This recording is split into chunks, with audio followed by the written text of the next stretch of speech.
बड़ा सवाल है चांद पर कैसे बसें कि इंसानों की बस्ती। चांद पर बसे शहर का नजारा कैसा दिखेगा? क्या चांद की जमीन पर भी धरती जैसी फसल लहराई? क्या चांद की धरती पर खेती मुमकिन है? विज्ञान कहता है कि चांद पर अभी इंसानों के रहने लायक वातावरण नहीं है, लेकिन नासा का कहना है कि आने वाले वक्त में चंद्रमा की धरती को रहने लायक बनाया जा सकता है, लेकिन दावे के मुताबिक चांद पर बसने वाली बसें नहीं होगी। अंतरिक्ष में चंद्रमा धरती का सबसे करीबी पड़ोसी। पिछले 6 दशकों में इंसानों ने 100 से भी अधिक मून मिशन दिया है। सभी मिशन को कामयाबी नहीं मिली, लेकिन मिशन में एक शान को सबसे ज्यादा पूजा जाने वाला स्थान बना दिया और अब चंद्रमा पर जीवन की संभावनाओं की तलाश हो रही है। अभी तक चंद्रमा से जुड़ी कई हैरान कर देने वाली जानकारियां सामने आई। दावा किया जाता है कि चंद्रमा की बच्ची भी कई तरह के खनिज, चांद की सतह पर पानी होने के भी सबूत मिल चुके हैं। वैज्ञानिकों का मानना है कि चांद पर जीवन के सबूत मिल सके। संभावना जताई जा रही है कि भविष्य में चंद्रमा पर मानव बस्ती बसाने का सपना पूरा हो सकता है, लेकिन यह काम इतना भी आसान नहीं है। चंद्रमा पर इंसान के कदम भले ही साल 1970 में पड़ गए, अब बात गायब हो गई, लेकिन कड़वी सच्चाई यह भी है कि 1972 के बाद से किसी भी अंतरिक्ष यात्री ने चांद पर कदम नहीं रखा। जब से इंसान ने चांद पर कदम रखा है, तभी से वहां इंसानी बस्ती बसाने की चर्चा चल रही है। 1972 से अभी तक विज्ञापन सालों में कई मून मिशन और उससे जो जानकारी हासिल हुई उसके बाद अब चांद पर मानव बस्ती का सपना जल्द आसान हो सकता है, लेकिन यह बहुत अधिक खर्चीला भी हो सकता है, क्योंकि अगर चंद्रमा पर कॉलोनी शुरू करने के लिए धरती से सामान भेजने होंगे तो यह काफी महंगा साबित होगा। एक अनुमान के मुताबिक सिर्फ 100 लोगों के लिए चांद पर जरूरी सामान भेजने के लिए करीब 1.25 लाख करोड़ रुपए का खर्च आएगा। ऐसे में अगर चांद पर इंसान को रहने लायक बस्ती बसाने हैं तो सबसे पहले रोटी, कपड़ा और मकान जैसी बुनियादी जरूरतों को पूरा करना होगा, जिसमें सांस लेने के लिए हवा, पीने के लिए पानी, पेट भरने के लिए खान, हवा के दबाव से लैस रहने लायक और रोशनी के लिए बिजली जरूरी होगा। दावा है कि इनमें से ज्यादातर जरूरतों को ध्यान से ही पूरा किया जा सकता है। चंद्रयान की मदद से चांद पर पानी होने की पुष्टि हो चुकी है।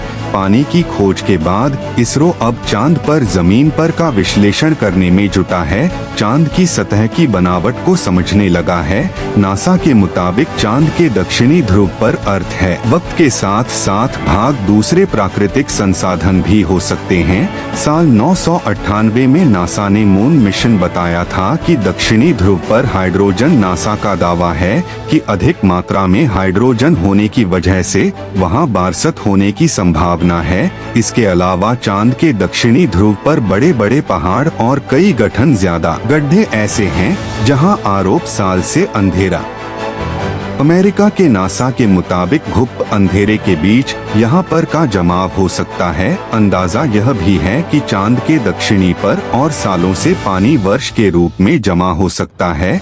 अगर चंद्रयान, फीका लैंडर और रोवर चांद पल पल की मौजूदगी की पुष्टि कर देती तो वहाँ मानव बस्ती बसाने की संभावना और बढ़ जाएगी। हालांकि इससे पहले भी चंद्रमा की सतह पर पानी होने के संकेत मिले थे। चांद की छाया में रहने वाले हिस्से में पानी के होने के संकेत मिल चुके हैं। वैज्ञानिकों को छांट के उस हिस्से में पानी होने के साक्ष्य भी मिले हैं जहां सूर्य का सीधा प्रकाश पड़ता है। ऐसे में अगर चंद्रयान चांद के दक्षिणी ध्रुव पर पर्याप्त वर्ष होने की पुष्टि कर देता तो चांद की सतह पर मौजूद बर्फीले पानी से इंसानों की बस्ती और चंद्रमा पर अर्थव्यवस्था के लिए आधारभूत तैयार करने में मददगार साबित हो सकती है। आई रसायन विज्ञान की भाषा में समझ लीजिए कि कैसे हो सकता है। रसायन विज्ञान में बर्फीले पानी का रासायनिक सूत्र होता है H2O और पानी एक अणु में हाइड्रोजन और ऑक्सीजन 2:1 के अनुपात में मौजूद होता है,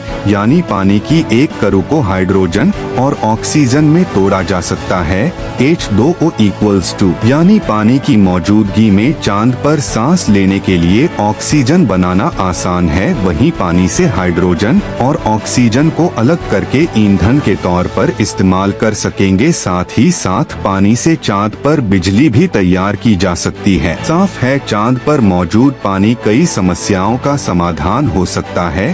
पानी के इस्तेमाल से सिंचाई के लिए खेती का काम भी आसान किया जा सकता है, क्योंकि चांद पर इंसानों की बस्ती को लेकर रिसर्च कर रहे वैज्ञानिकों को तब बड़ी कामयाबी मिली जब चांद की मिट्टी में पौधे उगा। अपोलो मिशन के दौरान करीब 22 किलो सामान चंद्रमा से लाया गया था। इसमें तकरीबन 50 चांद के चट्टानों के टुकड़े और चांद की मिट्टी शामिल हैं। शोधकर्ताओं को इस बात का बिल्कुल भी अंदाजा नहीं था कि चांद की धूल भरी मिट्टी में कुछ हो भी सकता है या नहीं। उन्होंने से प्रयोग के तौर पर ही कि अगर अगली पीढ़ी में कोई जाना पड़ जाता है तो वहाँ पर कुछ होगा सकता है।